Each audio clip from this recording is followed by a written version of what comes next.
una kong ilalagay ay lemon. Ilalagay ko lang siya sa gilid.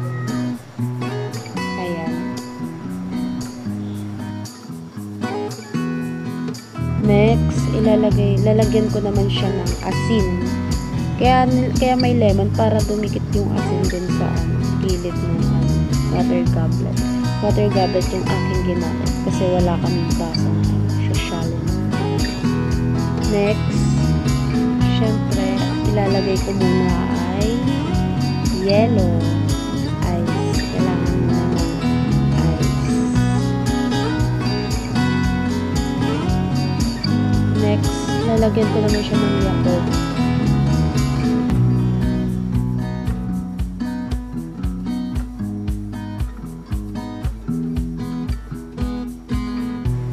Pagtapos ng Yakult, lalagyan ko siya ng Gatorade. Pampadagdag kulay tsaka lasa. Ayan.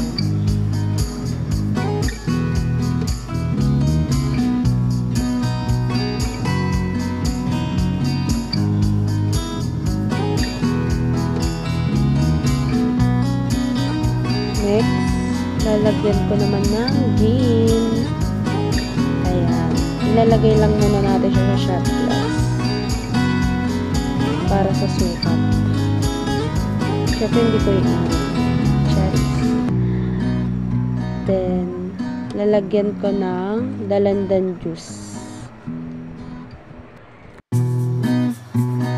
Yung pinaglagyan ko ng gin, dun ko din ihahalo yung dalandan. Ayan. Tansya-tansya lang. Next, hahaluin ko lang siya ng hahaluin hanggang sa maging ayan, okay na. Then, ilalagay natin siya dyan. Ayan, natapon na. Ayan.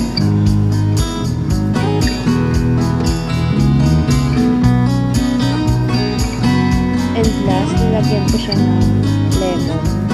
Ang paganda. Ayan.